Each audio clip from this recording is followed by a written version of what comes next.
ठेवून नाही. आता काही निवडणुका कुठल्या नाहीत. पुढील काही वर्षात कोणतीही मोठी निवडणूक नसताना केवळ शेतकऱ्याच्या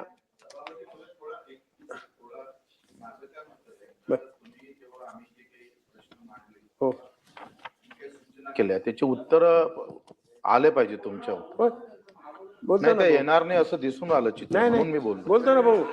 भाऊ भाऊ अरे अरे अरे प्रवीण दरेकर. सभापती महोदय, माझी आपल्याला नम्र विनंती आहे की आजही मगाशी प्रश्नाच्या वेळेला असंच झालं. आता राज्याचे मंत्री सरकार म्हणून उत्तर देत असताना त्यांचं भाषण पूर्ण व्हायचं आहे. त्याच्या अगोदर अँटिसिपेशन ते काय बोलणार आहेत. तर मला वाटतं ही प्रथा परंपरा बिघडायला लागलेल्या दिसत आहेत.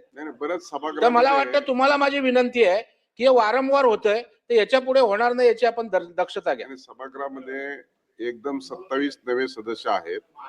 बरेच वेळेस नाही मी अगोदर ऑर्डर पास करतो, आपण देतो.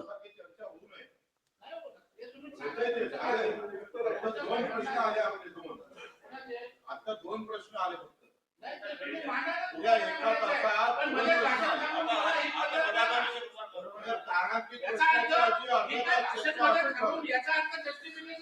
प्रश्न असा आहे की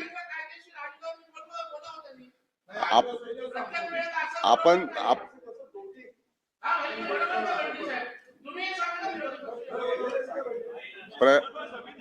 बसा जरा, प्रवीणजी बसा. नाही सभागृहामध्ये देखील मंत्री बोलतायत, कुणी क्रॉस करतंय, कुणी वेल मध्ये येतंय. हे जे प्रकार सुरू आहे,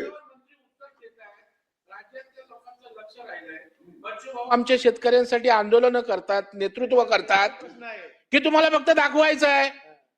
तुम्हाला उत्तर पाहिजे की दाखवायचं आहे. नाही ना, मग सरकारच्या मंत्र्यांचं भाषण असताना मध्येच असं डिस्टर्ब करणं बरोबर आहे का? तुम्ही ओरडू नका. तुमच्या 10 पटीनं ओरडतो. दादागिरी दुसऱ्यांची आहे. तुमच्या या स्टाईलने कामकाज सभागृहाचं चालणार नाही. सभागृहाचं कामकाज दादागिरीवर चालणार नाही. आणि तुमच्यापेक्षा 10 वेळा आवाज मी देतो. जायचं त्यांना हुल मारा. चाल मंत्री महोदय बोला. पण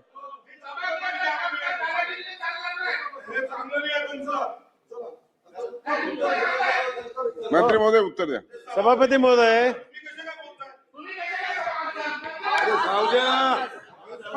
बच्चे भाऊ बोलतो प्लीज. बच्चे भाऊ बसा जरा, आपण खाली बसा.